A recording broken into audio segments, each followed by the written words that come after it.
the January 6th committee issuing subpoenas for 5 House Republicans. They include our next guest.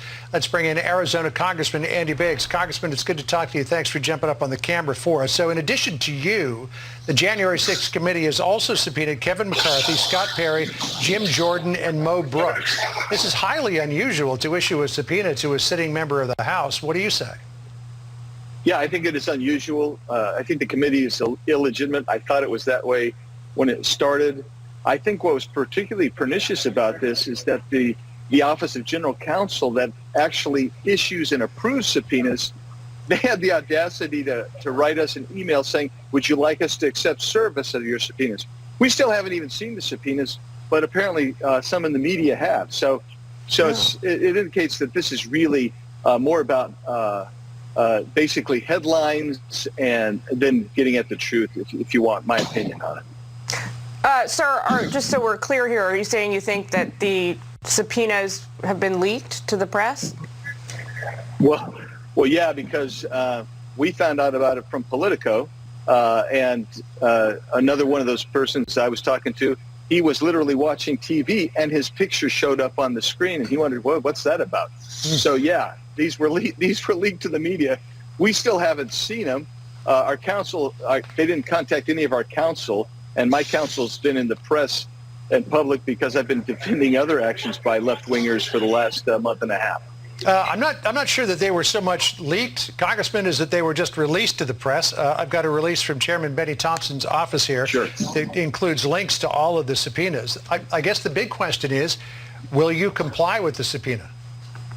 Well, I think this is an illegitimate committee and they don't really have the authority to issue subpoenas, in my opinion. So we don't want to dignify what they're doing. This has been a witch hunt from day one. This is an attempt to go after political enemies instead of trying to get at the truth. So, I think it's interesting that you have a link to them, because we weren't given a link to subpoenas, but somehow the media was. That indicates to me how corrupt this committee is. I'm sorry, Congressman. Let me just go back. I know you say you believe that the committee is illegitimate.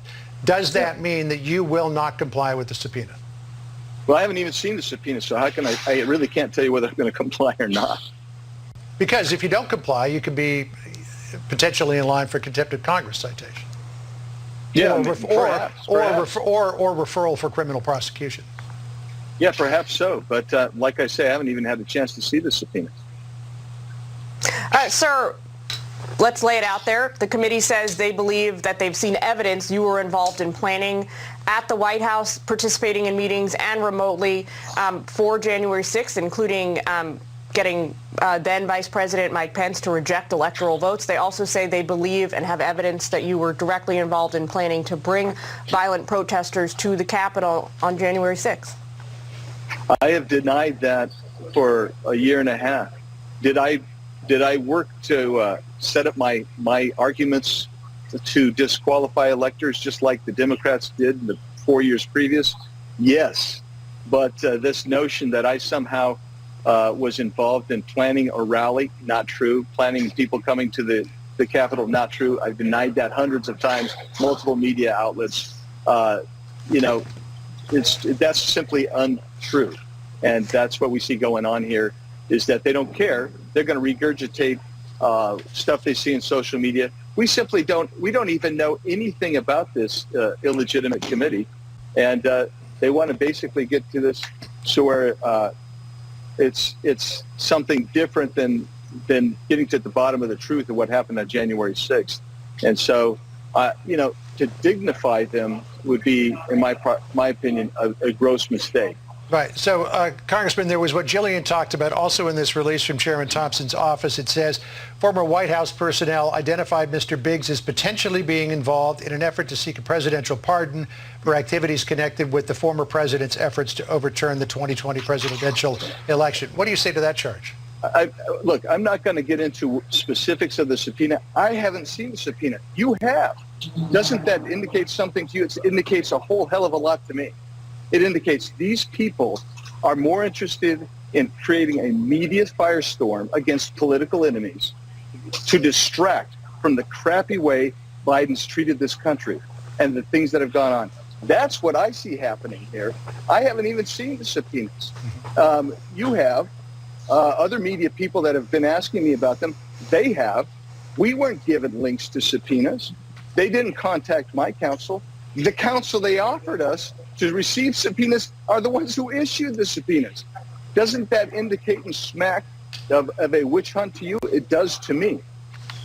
Sir, you've made clear that you think the committee is illegitimate. Have you thought about submitting evidence to your constituents and to the public that exonerate you from the claims the committee has staked against you? Gee, so you're asking me to submit to prove a negative. I just said I've been out there hundreds of times. I go all over my constituency, my district.